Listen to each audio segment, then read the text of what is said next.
Los miomas uterinos son tumoraciones benignas que afectan al 70% de la población femenina hasta los 50 años. El Hospital Tres Culturas de Toledo ha puesto en marcha una vía alternativa a la cirugía para el tratamiento de esos miomas y lo hace a través de una técnica menos invasiva, con menos dolores para la paciente y con una recuperación más rápida. Esa técnica la realiza la ginecóloga María Luisa Cañete, que se ha convertido en referencia nacional de esta especialidad y que por eso son muchas las mujeres que acuden al Hospital Toledano desde cualquier punto de España o del extranjero. Y hoy nos acompaña doctora Cañete, buenos días. Buenos días. Bueno, pues antes de hablar de esa técnica novedosa, vamos a explicar primero qué son los miomas. Pues como bien has dicho, los miomas son tumoraciones benignas que afectan al útero y también pueden localizarse en otros sitios del aparato genital, pero fundamentalmente están en el útero y afectan sobre todo a mujeres por encima de los 40 años. Las mujeres fundamentalmente lo que sienten es una preocupación por qué pasará con esos miomas en un futuro, ¿no? Porque ¿cuáles son los síntomas que producen esos miomas? Pues los síntomas que producen fundamentalmente, la mayoría son asintomáticos, esto es lo que hay que transmitir a las pacientes y no hay que preocuparse en general por ellos. Es muy importante la vascularización que tengan los miomas, los más vascularizados son los que nos van a dar normalmente más problemas y la clínica fundamental suelen ser sangrados, este es el síntoma más frecuente, el dolor también es un síntoma importante y problemas en la fertilidad, incluso abortos, es otra de las patologías frecuentes en función sobre todo del tamaño y de la localización de los miomas. Quizá también uno de los problemas para muchas mujeres es si interfieren precisamente, ¿no?, en un embarazo, ¿no?, que es un problema. Por supuesto, esta es una de las cosas que más les preocupa a las mujeres, si van a interferir en el embarazo. Está muy relacionado con dónde estén situados los miomas. Los miomas que están por fuera del útero en general no van a tener problemas para el embarazo. Los miomas que van a estar dentro del útero sí van a ser un problema para el embarazo, habrá que tratarlos y resolver el mioma. Y los miomas que están en el espesor del útero, los que nosotros llamamos intramurales, hay muchos estudios que se están publicando recientemente, uno de ellos japonés, que dice que efectivamente producen una hipercontractibilidad del útero y van a dar lugar a veces a problemas de abortos, de repetición y por lo tanto está en duda si hay que tratarlos o no. Hablamos una vez que a una mujer le diagnostican un mioma. Hay muchas diferencias, usted lo ha dicho, y hay muchos tratamientos. El primero, el más sencillo, puede ser con un anticonceptivo, ¿no? Efectivamente, en medicina en general los tratamientos deben ir, sobre todo en patología benigna, deben ir de menos a más. Hay veces que un tratamiento sencillo, como puede ser un anticonceptivo o un anticoagulante, puede solucionar el problema del mioma, pero tenemos que dejar claro que esto no trata los miomas, lo que soluciona es la clínica. Luego hay un tratamiento médico que es el acetatul-lipristal, que tiene muy buenos resultados y eso sí trata el sangrado, sí trata el dolor y sí trata los miomas, y de ahí increciendo técnicas conservadoras pero menos invasivas, como es el caso de la radiofrecuencia, por ejemplo. Hablamos de la radiofrecuencia pero antes de eso, hasta hace unos años, muchas veces lo que se hacía también era quitar el útero y claro, eso tiene muchísimas consecuencias, ¿no?, para la mujer. Por supuesto. Yo creo que a nivel mundial los ginecólogos nos hemos mentalizado que el útero no solo es para tener hijos, el útero tiene una función de soporte, de sostén y hay todavía muchas cosas que no sabemos de él. Por ejemplo, si segrega unas sustancias, qué función tiene en cuanto a la actividad sexual y si está claro que, por ejemplo, quitar el útero multiplica por 4 el riesgo de incontinencia de orina. Por tanto, es una técnica que hacíamos hace años, pero que hoy cada vez menos ginecólogos están dispuestos a quitar el útero sin haber pasado por otro tipo de tratamientos antes. Hablamos ahora de esos tratamientos, de los últimos tratamientos que usted aplica, que es experta en radiofrecuencia de miomas por vía vaginal. ¿Cómo se actúa sobre el mioma y qué ventajas tiene? Pues mira, la radiofrecuencia realmente no es una técnica nueva porque ya se hacía por vía laparoscópica. En España no se ha hecho mucho, pero en Estados Unidos y en Europa y los japoneses sí hacían radiofrecuencia, pero por vía laparoscópica. Es decir, se hacía una laparoscopia, que se introducieron unos tubos por la cavidad abdominal y a través de ahí se metían las agujas y se quemaban los miomas. Claro, tenían que verlos desde fuera porque no tenían otro tipo de control.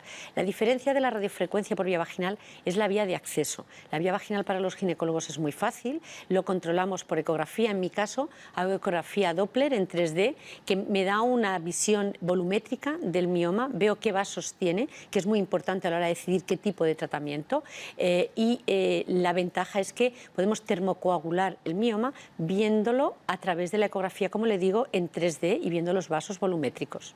Y en ese momento se aplica la radioterapia, ¿no? Radiofrecuencia, perdón. ¿Y cómo se aplica? Las ventajas que tiene para la mujer también. Para la mujer, fundamentalmente, las ventajas que tiene es que es una técnica, se hace con sedación, no es dolorosa.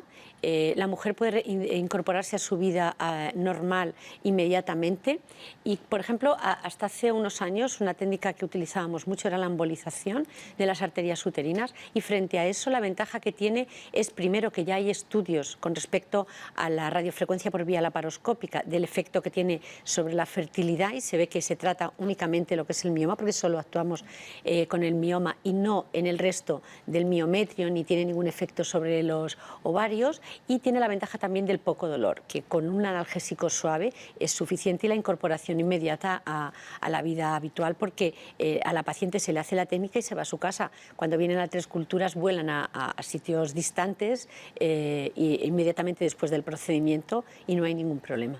Y no sé si le habrán hecho esta pregunta, si esa técnica que están utilizando puede corregir otras malformaciones del útero, como por ejemplo útero bicorne. No, vamos a ver, son técnicas diferentes. La vía de acceso es la misma, es la vía vaginal, pero para corregir malformaciones uterinas, me imagino que se refiere pues a tabiques, eso es la histeroscopia.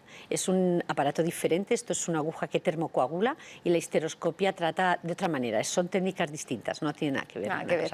¿El retraso de la maternidad puede afectar a la aparición de los miomas? Por supuesto. Los miomas son más frecuentes a partir de los 40 años, en la década de los 40 a los 50, por un desequilibrio hormonal. La edad materna se ha retrasado, el primer hijo y los sucesivos se tienen más tarde, y por tanto nos estamos encontrando con más miomas más grandes, y tenemos un concepto ahora que es la maternidad, el deseo gestacional diferido, que es que mujeres que quieren tener hijos pero no ahora y tienen miomas, y los miomas tienen mucha vascularización, y antes les decíamos, bueno, pues esperamos, el problema es que esos miomas con mucha vascularización dentro de 4 años probablemente van a estar mucho más grandes, y eso nos hace plantearnos terapias conservadoras que a lo mejor antes no nos hubiéramos planteado, ¿no? Y son muchas las mujeres que acuden a su consulta precisamente queriendo ser madre más allá de los 40. Por supuesto, yo no me dedico a la esterilidad, pero sí llevo muchos embarazos de mujeres que están por encima de los 40 años, porque, como le digo, la edad del primer hijo se ha retrasado por la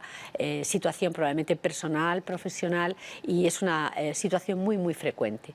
Otra línea de su trabajo es el diagnóstico prenatal y los avances en la ecografía 4D y HD Life. ¿Qué diferencias hay, qué ventajas hay respecto a la 3D? Pues la 3D surgió hace ya en el 2000. Yo vi la primera vez en el Congreso Mundial de Washington hacer una 3D en directo, y las imágenes se procesaban después. La 4D introduce el tiempo real, de manera que según estamos haciendo la ecografía estamos viendo al feto en ese mismo momento, y el HD Life es que la gente llama, a nivel popular se conoce como la 5D, lo que introduce es un software nuevo que se ve al feto mucho mejor, pero hasta ahora solamente lo utilizamos fundamentalmente para la obstetricia. Sin embargo, como le he dicho antes, mi línea de trabajo fundamentalmente es el Doppler en 3D, es decir, estamos utilizando mucho ahora la ecografía en 3D para la ginecología y para las malformaciones uterinas, por ejemplo. Antes se hacía resonancia, ahora se hace ecografía en 3D, es decir, está cambiando mucho el diagnóstico